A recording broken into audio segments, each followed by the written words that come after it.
Vamos entonces a la palabra y hemos estado avanzando en nuestra dinámica de la realidad del reino de los cielos, de esa, ¿cómo lo llamamos? Dificultad que algunos tienen de cruzar, de posicionarse en el escenario de la bendición, donde se manifiesta todo aquello que ya nos ha sido dado, todo aquello que somos. Y bueno, vamos a hacer un recuento rápido, muy rapidito. Nosotros espiritualmente hemos sido puestos en Cristo Jesús. Ese es el escenario al cual hemos sido trasladados y hemos insistido. La clave es vivir con mentalidad de trasladados, porque una vez estamos ahí, podemos disfrutar de la grandeza de todo lo que nos ha sido dado. O sea, es ahí donde hacemos real lo que en Cristo ya fue legal. Para analizar este fenómeno de por qué unos cruzan y otros no, hemos visto dos ejemplos en paralelo, ¿no? Uno de los que no cruzan, los que no se establecen en la heredad, la generación de Moisés, la de Números, ¿cierto? Esa generación permaneció dando vueltas en el desierto sin acceder a la heredad que Dios tenía para ellos. Reconocieron la tierra por 40 días, pero se devolvieron. Y nosotros observamos en la escritura algunas cosas que caracterizaron a esta generación. Mirémosla rápidamente. ¿Por qué esta generación no cruzó? En primera instancia, porque ellos magnificaron las dificultades. La tierra es buena, pero hay gigantes, ciudades fortificadas y todo lo demás. La segunda cosa que hicieron es que menospreciaron su capacidad. Declararon, no podremos subir contra aquella tierra, contra aquellas ciudades. Lo otro que hicieron es que hablaron mal de la heredad que Dios les había dado. Esta es una tierra que traga a sus moradores. Esta es una tierra carnívora. Esta tierra va a acabar con nosotros. La otra cosa es que menospreciaron su identidad.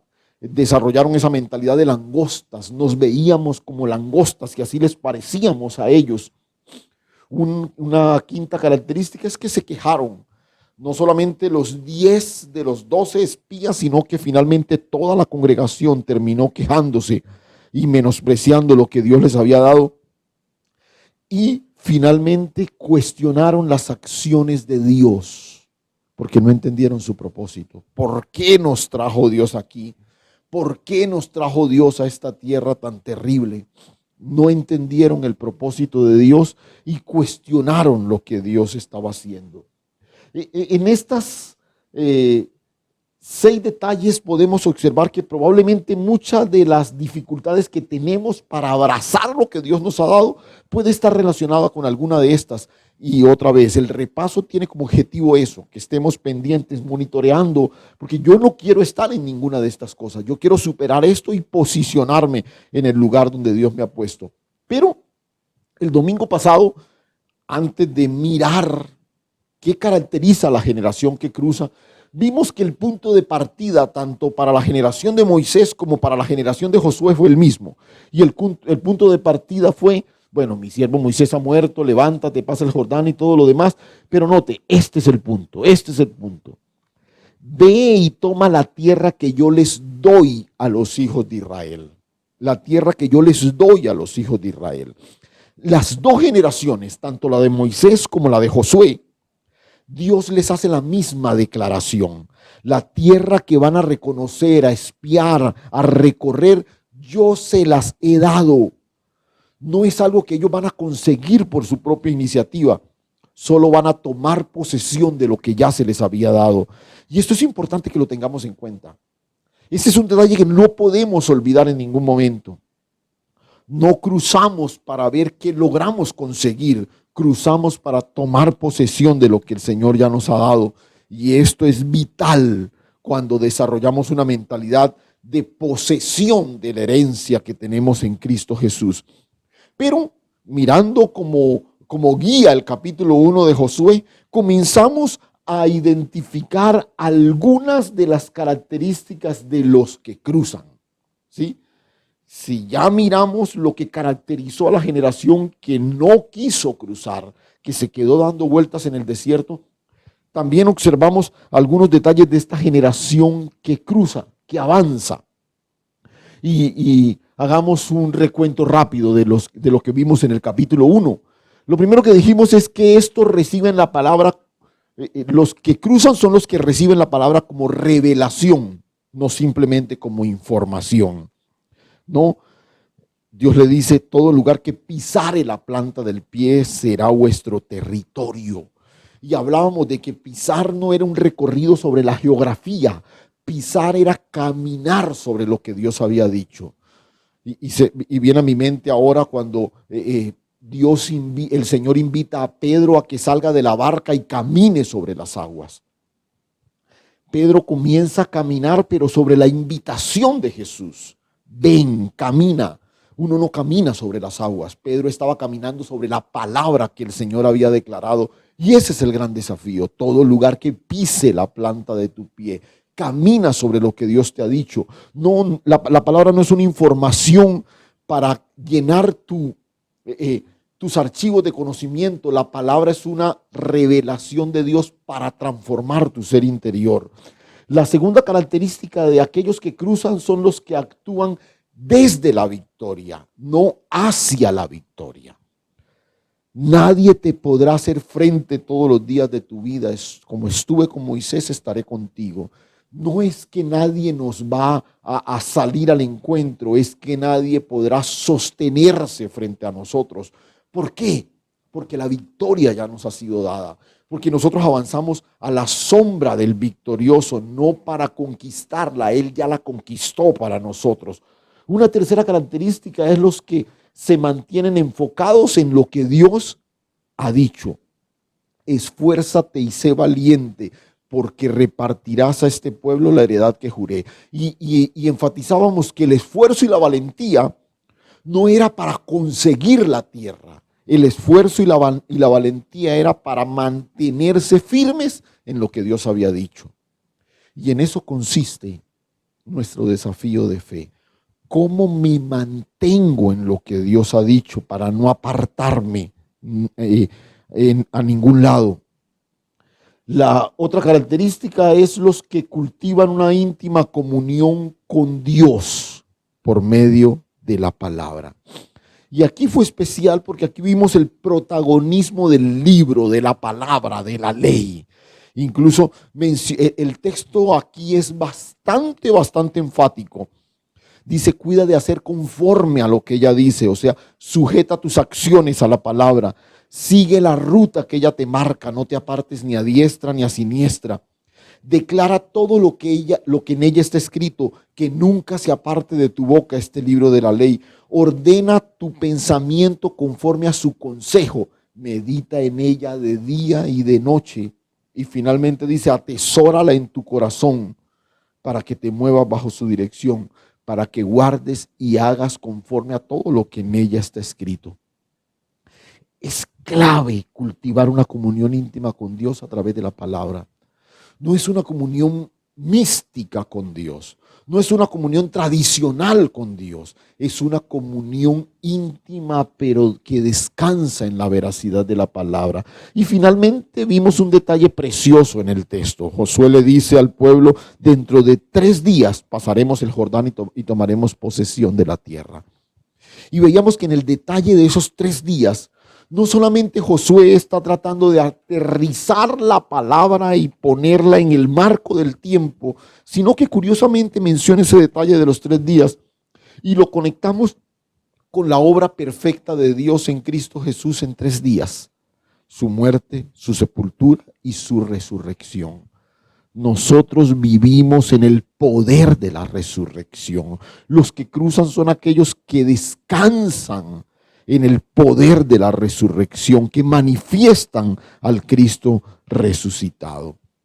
Vamos a seguir mirando algunas otras características y vamos a usar como marco de referencia ahora el capítulo 2. Así que toma tu Biblia, tu libreta de apuntes y acompáñame a leer juntos el capítulo 2 de Josué. Y quiero leerlo porque quiero que disfrutes de esta fascinante historia. Josué, hijo de Nun, envió desde Sitín 2 espías. secretamente diciéndoles: andad, reconoced la tierra y a Jericó. Y ellos fueron y entraron en casa de una ramera que se llamaba Rahab y posaron allí. Y fue dado aviso al rey de Jericó diciendo: he aquí los hombres de los hijos de Israel han venido aquí esta noche para expiar la tierra. Entonces el rey de Jericó envió a decir a Rahab: saca a los hombres que han venido a ti y han entrado a tu casa, porque han venido para espiar toda la tierra. Pero la mujer había tomado a los dos hombres y los había escondido y dijo: es verdad que unos hombres vinieron a mí, pero no supe de dónde eran. Y cuando se iba a cerrar la puerta, siendo ya oscuro, estos hombres se salieron y no sé a dónde han ido. Seguidlos a prisa y los alcanzaréis. Mas ella los había hecho subir al terrado y los había escondido entre los manojos de lino que había puesto en el terrado. Y los hombres fueron tras ellos por el camino del Jordán hasta los vados. Y la puerta fue cerrada después de que salieron los perseguidores.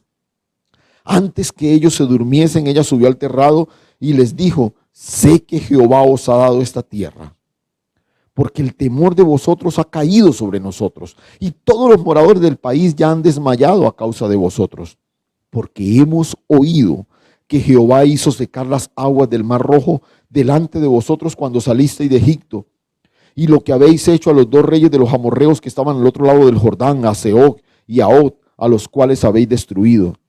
Oyendo esto ha desmayado nuestro corazón, ni ha quedado más aliento en hombre alguno por causa de vosotros, porque Jehová vuestro Dios es Dios arriba en los cielos y abajo en la tierra. Os ruego pues ahora que me juréis por Jehová, que como he hecho misericordia con vosotros, así haréis vosotros con la casa de mi padre, de la cual me daréis una señal segura, y que salvaréis la vida de mi padre y de mi madre y de mis hermanos y mis hermanas, y todo lo que es suyo, y que libraréis nuestras vidas de la muerte. Ellos le respondieron: nuestra vida responderá por la vuestra, si no denunciaréis este asunto nuestro, y cuando Jehová nos haya dado la tierra, nosotros haremos contigo misericordia y verdad. Vamos a dejar ahí la lectura, retomaremos algunos pasajes más adelante.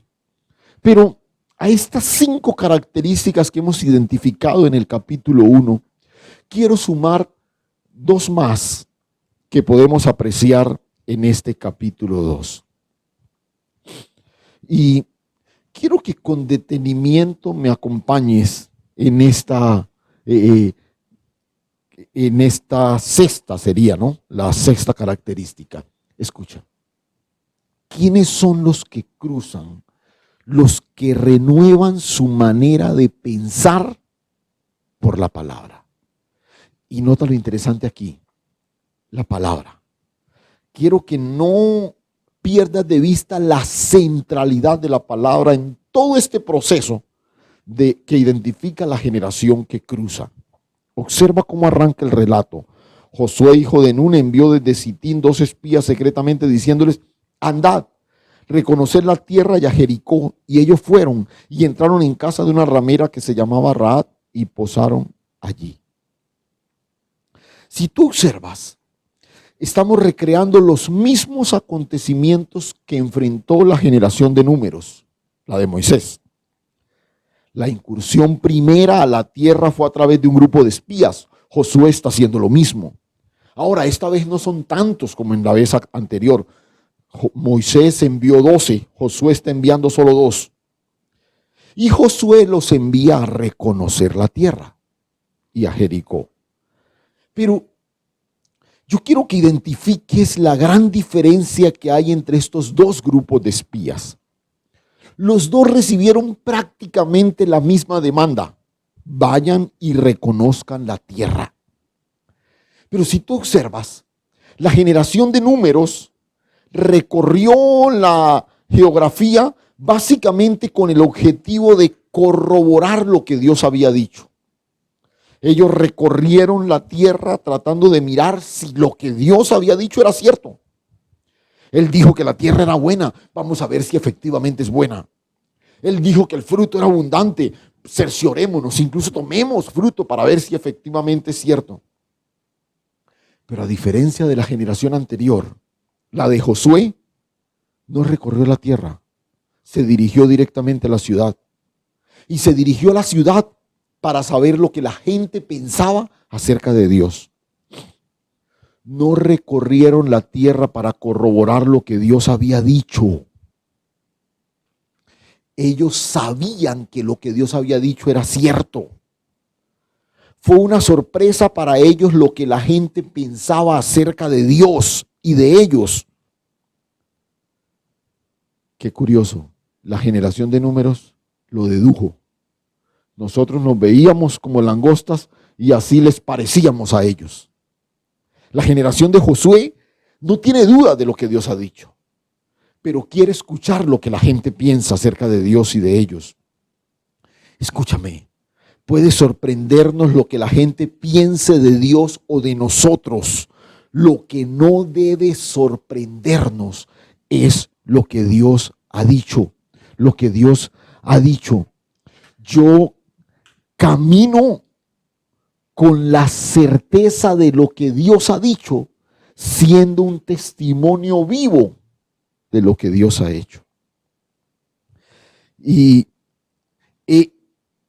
era tan sorpresivo para los anteriores espías lo que Dios había dicho, que incluso trajeron la evidencia, los frutos, ese racimo cargado entre dos. Y escúchame, no te sorprendas por la manera como la gente te mira. Puede que algunos reconozcan, puede que otros no. Lo que nunca debes dudar es de la forma como Dios te ve. Ellos no entraron a Jericó a buscar los puntos vulnerables, a ver si el muro tenía alguna fisura. Ellos no se pusieron a contar cuántos centinelas habían, cuál era la mejor hora de atacar. No, ellos entraron a identificar el testimonio de lo que la gente tenía acerca de Dios, porque ellos sabían que esa ciudad Dios ya se las había entregado. Ellos tenían claro que iban a conquistar lo que Dios ya les había dado, no a tratar de obtener algo que les faltaba. Y escúchame, por favor, porque observa esto. Esto es algo en lo que mi mente debe ser renovada. Yo no persigo la bendición como algo que me falta. Yo identifico el propósito de Dios para disfrutar lo que Él ya me ha dado. Esta renovación es determinante. Yo tengo claro con toda certeza lo que Dios ha dicho. No es que Dios es dueño de todo y yo ando ganando puntos en la vida a ver si Él me da alguna cosita. No, Él es dueño de todo y por la acción soberana de su gracia me ha hecho su hijo, coheredero con Cristo y me bendijo con toda bendición. Yo lo debo tener claro. Camina convencido de lo que Dios ha dicho y los demás reconocerán en ti lo que Dios ha hecho. Pero hay otro detalle que podemos apreciar en la mentalidad renovada de esta generación y que también es un desafío para nosotros hoy, y tiene que ver con el lugar a donde llegaron. ¿Qué expresa de su manera de pensar y de leer la realidad el que hayan llegado precisamente a ese lugar? Y observe lo que el texto dice. En el texto anterior. Dice que ellos fueron y entraron en casa de una ramera que se llamaba Rahab. Uno no se imagina a Moisés permitiendo que los espías enviados por él entraran a un lugar como este. ¿Cómo lo calificaríamos? ¿Un prostíbulo? El texto le llama así, la casa de una ramera. Pero escúchame, si tú aprecias la acción de estos hombres, tiene mucha lógica. Si ellos querían conocer el pensamiento de los hombres de aquella ciudad, no había mejor lugar que este. Un lugar donde ellos no serían cuestionados, aunque fueron identificados. Y Y observa el versículo siguiente, dice, fue dado aviso al rey de Jericó diciendo, he aquí que hombres de los hijos de Israel han venido aquí esta noche para expiar la tierra. Los que llevaron el reporte al rey le mencionaron que hombres habían entrado a casa de Rahab para espiar la tierra. Curioso. ¿Cómo se puede espiar la tierra desde la casa de una ramera? ¿Por qué ellos llegaron a esa conclusión? Y hasta aquí el texto no nos dice nada al respecto.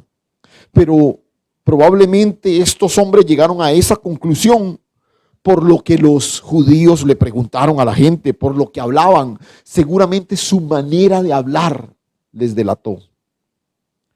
Pero en lo que quiero focalizar la observación es en el extraño lugar que ellos escogen para llegar. Porque ojo, no fue que los pillaron y se metieron en la casa de Rahab. No, el texto dice que ellos fueron y se metieron a ese lugar. Lo que uno puede deducir que era una instrucción directa de Josué. La ubicación del lugar y su naturaleza lo convertía en un lugar donde las historias foráneas eran conocidas por las personas locales. Alguna tradición incluso sugiere que el lugar por donde Rahab sacó a los espías probablemente era un lugar por donde metía hombres a la ciudad para no ser visto, o sencillamente personas que se quedaban por fuera después de que la puerta de la ciudad era cerrada. Pero uno diría, la casa de una ramera, un prostíbulo. Este es un lugar peligroso para alguien que hace parte del pueblo de Dios. Por favor, ¿cómo se van a meter en ese lugar? Ustedes pueden ser absorbidos por ese ambiente y van a terminar siendo llevados por la corriente que gobierna un lugar de esos. Pero ¿sabes qué es lo hermoso del texto? Ellos no se enrumban en la casa de Rahab. Rahab termina siendo seducida por el Dios de ellos. Y esta es una renovación radical en nuestra mentalidad y que debe identificar a la generación de los que cruzan y toman posesión de la herencia. Esta es una generación de los que estamos convencidos del depósito que nos ha sido dado, que manifestamos lo que hay dentro de nosotros para que otros sean cautivados por la vida que nos habita. Ahora, me estoy arriesgando. No faltará aquel que en forma insensata diga, vea, el pastor Ángel está mandando a los creyentes a que hagan laboratorios evangelísticos en los prostíbulos para ver de qué material están hechos. No, escúchame. Nosotros no nos movemos por curiosidad, a ver qué pasa allá, a ver qué hacen allá. No. Nosotros somos guiados por Dios en el cumplimiento de su propósito. Esta mujer terminó siendo parte del pueblo de Dios. Y estos dos hombres siguieron siendo los mismos. El entrar en la casa de una ramera no los cambió, no los afectó, pero esa ramera pasó a ser parte del linaje del pueblo de Dios. Ellos fueron instrumentos de Dios para un propósito salvífico y generacional. Los que cruzan son aquellos que han dejado de ver el mundo como una amenaza que puede contagiarlos y han comenzado a ver el mundo como un campo de misión. No mires tu lugar de trabajo como un lugar que puede contagiarte de toda la perversidad que hay allá. Mira tu lugar de trabajo como el escenario de tu asignación para ser un instrumento de transformación de Dios. Nosotros somos puestos por Dios en un ambiente amenazador porque Él quiere manifestar su poder transformador. Esa es la razón por la cual estás ahí. Esa es la razón por la cual estamos ahí. Ten esto en mente, por favor. Y quiero que miremos la segunda característica que apreciamos en el capítulo 2. Pero recuerda entonces, primero, la generación de los que cruzan son aquellos que renuevan su manera de pensar por la palabra.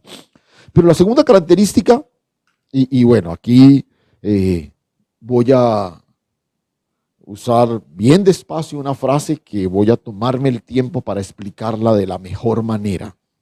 Escucha, son aquellos que expresan un lenguaje de manifestación que los convierte en instrumentos de salvación.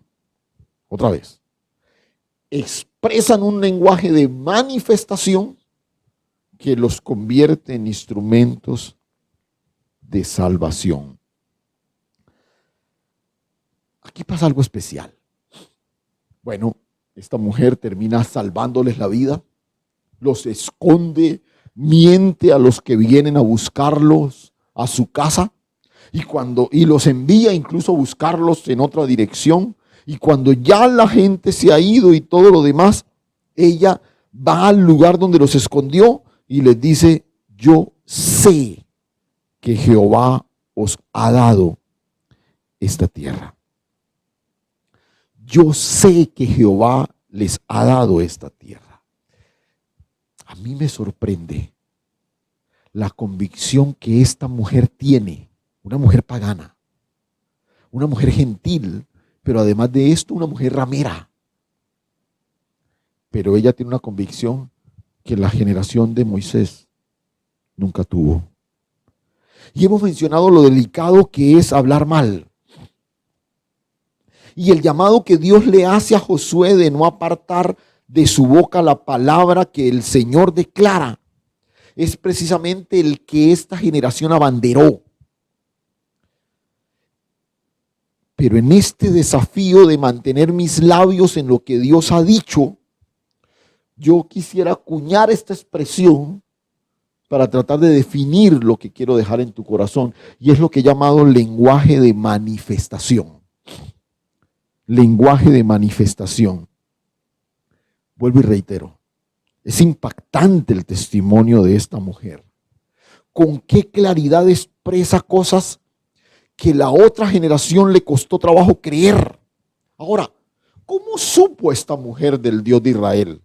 ¿Cómo conoció las hazañas de lo que Dios hizo, que abrió el mar y que derrotó a estos reyes?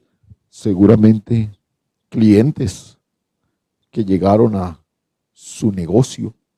Seguramente hombres que contaban esas historias. Ella solo escuchó el reporte a través de terceros. La generación de Moisés lo escuchó de Dios mismo. Pero para ella, el testimonio de lo que el Señor había hecho era tan claro que incluso les dice: yo sé que el Señor les ha dado esta tierra. Y es curioso, mira, ninguna generación recibió tanto testimonio sobrenatural como la generación de Moisés. Sin embargo, no creyeron. No creyeron. Porque la comunión con la palabra y la comunión íntima con el Dios de la palabra es lo que me permite creer. Esta mujer seguramente escuchó el relato de algún viajero que se hospedó en su casa. Escuchó conversaciones de hombres que contaban lo que el Señor había hecho con esa nación que deambulaba por el desierto. Pero para ella, eso fue suficiente. Creyó. Y es impactante la convicción que ella tiene. A la altura del verso 11 les dice: porque Jehová vuestro Dios es Dios arriba en los cielos y abajo en la tierra. Impresionante. Vuelvo y repito. A mí me desafía mucho, porque 10 príncipes en Israel, a pesar de que vieron tantos milagros, nunca creyeron lo que una mujer ramera creyó en Jericó. Porque Jehová vuestro Dios es Dios arriba en los cielos y abajo en la tierra. Entonces ella les propone que la salven, que por favor Extiendan esa salvación también a ella y a toda su casa. Y aquí quiero que observes un detalle y que notes la diferencia con lo que ocurre hoy. Ellos no le ofrecen salvarla. Ellos no intentan convencerla de que necesita salvarse. Es ella la que reconoce la necesidad de salvación. Mira qué curioso. Hoy la iglesia vive tratando de convencer al mundo de que necesita salvarse. Pero aquí vemos a una representante de lo que hoy llamaríamos el mundo, suplicando que la salven. Ella no tiene problemas en renunciar a su pueblo para ser parte del pueblo de Dios. No hay ofertas que la presionen. Ven y tu casa se va a cambiar y vas a tener un esposo. No hay promesas esperanzadoras, no hay manipulación de parte de estos hombres. Qué distinto a lo que pasa hoy. Esta era una generación que evidenciaba la grandeza de su Dios. Y quienes lo reconocían querían tener un lugar en medio de ellos. Rahab reconoce la grandeza del Dios de Israel y les dice: yo quiero que me permitan estar ahí. La generación de los que cruzan son aquellos que entienden que son instrumentos de salvación por la vida que portan, no por la estrategia que usan.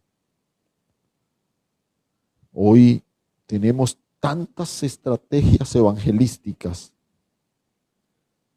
que tratan desesperadamente de convencer a un mundo que parece cómodo en su ambiente porque no ve nada distinto en nosotros. La generación de los que cruzan no se limita a dar testimonio con un mensaje. Son testigos de una vida que portan.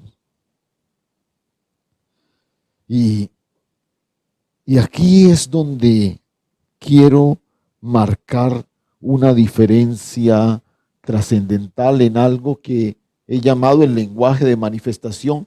Pero para explicarte un poquito esto, quiero contrastarlo con lo que he llamado también el lenguaje de la promesa. El lenguaje de la promesa. Nota. ¿Cuál es el lenguaje de la promesa? El lenguaje de la promesa es el que espera lo que no ha sucedido. Yo espero que Dios haga tal cosa. El lenguaje de la manifestación también espera, pero espera lo que en Cristo ya fue hecho. Otra vez. El lenguaje de la promesa es el que espera lo que todavía no ha sucedido. Es natural que Abraham esperara algo que él no sabía si iba a pasar o no. Pero lo que no puede suceder es que tú y yo estemos esperando en algo que no sabemos si va a pasar o no. El lenguaje de la manifestación es el que espera lo que en Cristo ya fue hecho. Y aquí hay un detalle que cautivó mi atención y sobre el cual quiero llamar tu atención también. Escucha. A la altura del verso, puse 11, no, creo que es 14. Sí, es el versículo 14. Ellos le respondieron: nuestra vida responderá por la vuestra, si no denunciareis este asunto nuestro. Y cuando Jehová nos haya dado la tierra, nosotros haremos contigo misericordia y verdad.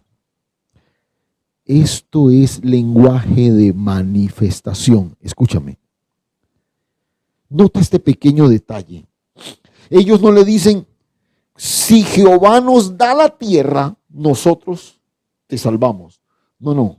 Observa. Dice: cuando Jehová nos haya dado la tierra. La generación de los que cruzan cambia el lenguaje de la promesa por el lenguaje de la manifestación. El asunto no es si Dios nos la va a dar o no. El asunto es tiempo. Ellos no dudan que Dios se las vaya a dar cuando el Señor nos haya dado la tierra. No tiene que ver con el cumplimiento, tiene que ver con la manifestación. La promesa está esperando un cumplimiento. Los que cruzan y se posicionan en la tierra están esperando la manifestación. Y escúchame.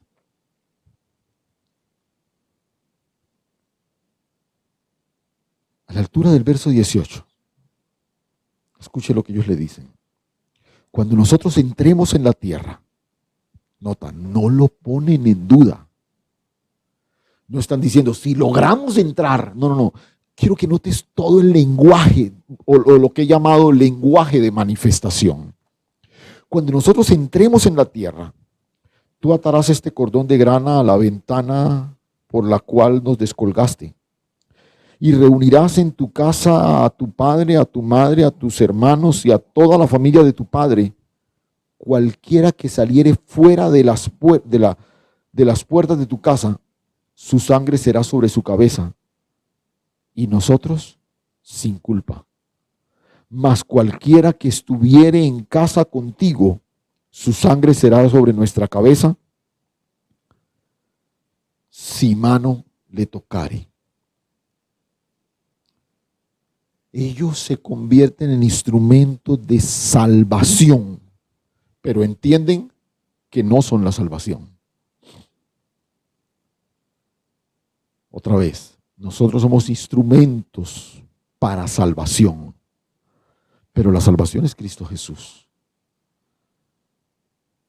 Y lo único que a ellos se les ocurre para dejárselo claro a esta mujer, porque ella no tiene todos los asuntos claros, ella le está suplicando a ellos que la salven. Y mira, la imagen que ellos usan para explicarle a ella es una imagen que indudablemente ellos conocían. Probablemente este par de hombres vivieron la experiencia en Egipto siendo niños o siendo muy jóvenes de la protección de la sangre. Por eso la mención del color del cordón de grana, que básicamente es un rojo intenso. Ella no podía sacrificar un cordero porque era una mujer pagana, pero la conectan con el sentido espiritual de lo que sucedió en Egipto a través de ese cordón de grana. Antes que cayera la noche, su última noche en Egipto, las familias habían sacrificado un cordero y con su sangre habían marcado el dintel de las puertas. Esa marca de sangre era una señal de protección. Cada familia debía estar bajo la protección cuando el heridor recorriera toda la nación. Nadie debía salir de la casa porque se exponían. Un mensaje bastante pertinente para estos días de aislamiento. Aquel cordón que esta mujer iba a extender era la garantía. Ese hilo tejido color rojo intenso no era mágico.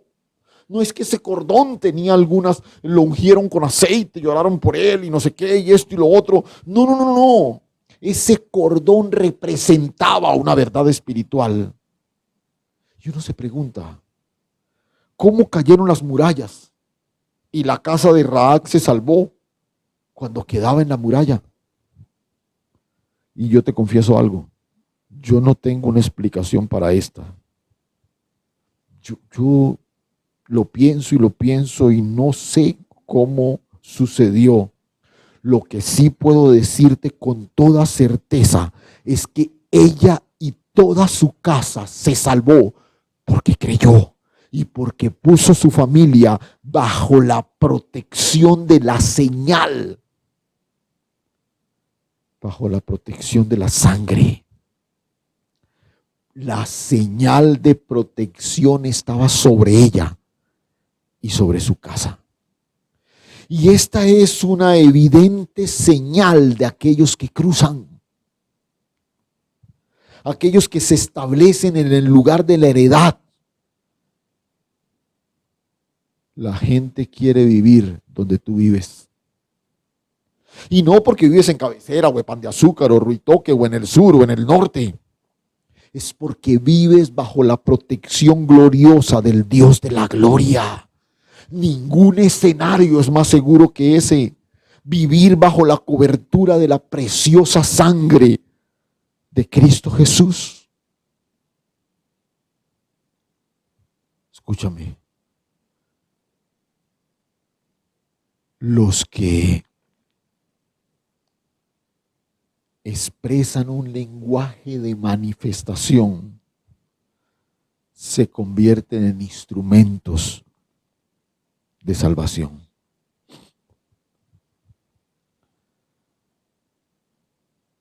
Quiero que pienses de manera especial en estos dos detalles que hemos entresacado en este relato precioso. Es el momento de permitir que nuestra mentalidad sea renovada. Pero no por una nueva corriente de pensamiento, por una ola moderna dentro de la iglesia. No, que nuestra mentalidad sea renovada por la palabra revelada. Yo no transito por la vida para ver si es cierto lo que Dios ha dicho. Yo avanzo sostenido por lo que Dios ha dicho, con la profunda convicción de lo que el Señor ha declarado. No importa el tamaño de los gigantes, esto fue lo que amedrentó a la generación anterior. No importa la altura de las murallas, no importa el número de los enemigos. No importa si en este momento tengo ingresos o no tengo. No importa si no puedo abrir mi negocio por asunto de esta medida gubernamental. Yo no soy sostenido por un empleo, por un negocio. Yo soy sostenido por aquel que está sentado en el trono. Aleluya. Esta no es una declaración para motivarte. Este es un llamado a establecerte en lo que Dios ha dicho. No permitas que tu corazón se llene de angustia en un momento como esto. Tú no estás aislado por una medida gubernamental. Tú estás ahí por razón de un propósito celestial. No importa que los auditorios estén cerrados para evitar el contagio que nos impide reunirnos. Nosotros seguimos siendo edificados y creciendo como iglesia, porque no somos un grupo de personas que se reúne semanalmente. Somos la expresión visible del cuerpo cuya cabeza es Cristo. No vemos este encierro como una prohibición presidencial, sino como una oportunidad divina en el cumplimiento del propósito que Él tiene con nosotros y nuestras familias. No importa cómo te ven los demás, lo realmente importante es que tú tengas la convicción absoluta de cómo te ve Dios. Pero hoy más que nunca necesitamos entender que somos instrumentos de salvación. Nuestra seguridad no descansa en que nadie entre o salga. No estamos seguros por la cantidad de alcohol, antibacterial o papel higiénico que tengamos en la casa. Nuestra seguridad descansa en que nuestra vida y los miembros de nuestro hogar están bajo la protección de la sangre preciosa del Cordero Eterno. Yo necesito tener esta convicción.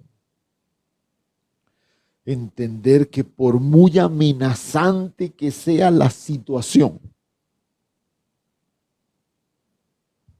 yo he sido levantado por Dios para ser un instrumento de transformación. Yo quiero ser parte de los que cruzan.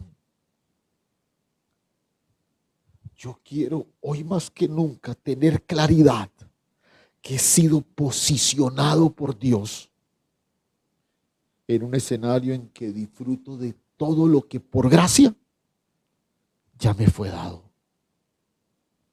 Y yo quisiera invitarte a algo para concluir nuestra reflexión en esta mañana. Yo quisiera que tomaras la mano de los miembros de tu familia que están contigo. Me impresiona la urgencia de Rahab de que la salvación que ella anhelaba alcanzar cobijara también a toda su familia. Y yo quisiera que termináramos este tiempo afirmados en esta verdad gloriosa.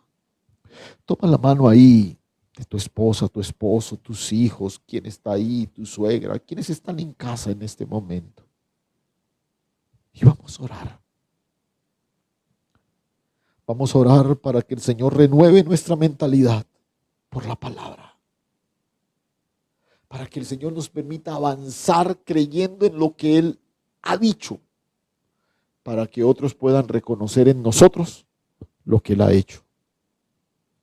Y vamos a orar para que el Señor nos permita articular un lenguaje de manifestación. Yo no vivo haciendo puntos a ver si Dios me da alguna cosita. No. Yo vivo convencido de que he sido bendecido con toda bendición, porque así lo declara Él en su palabra.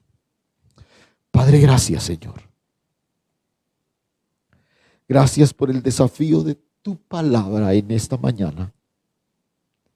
Gracias por la oportunidad que nos das de reunirnos en torno a ella, no en torno a un auditorio, no en torno a un escenario, no en torno a un espacio geográfico, sino en torno a tu palabra, Señor. Hemos, Señor, abrazado la convicción de que anhelamos ser de esa generación de los que cruzan y toman posesión de la tierra que Dios les ha dado. Yo y mi casa, Señor, queremos hacer parte de esa generación. Hoy descansamos tranquilos, Señor, sabiendo que no sobre el dintel de la puerta de nuestra casa, sino sobre toda nuestra familia, está la protección gloriosa de la sangre del Cordero Eterno. Gracias, Señor. Gracias, Dios. Ayúdanos para que nuestra mente siga siendo renovada por tu palabra y nuestro lenguaje pueda seguir declarando todo aquello que tú has dicho. Gracias, Señor. Gracias. Yo oro de manera especial por cada familia que en este momento sufren la presión de ver que los días pasan, probablemente los recursos se reducen, la provisión en el hogar parece escasear. Que la manifestación gloriosa de todo lo que en Cristo Jesús hemos recibido se haga una realidad y que cada hogar que disfruta de la cobertura de tu sangre pueda experimentar el milagro del cumplimiento de su palabra, de tu palabra al interior de ellos. Gracias, Señor. Gracias, Dios. A ti toda la gloria, toda la honra en Cristo Jesús. Amén y amén.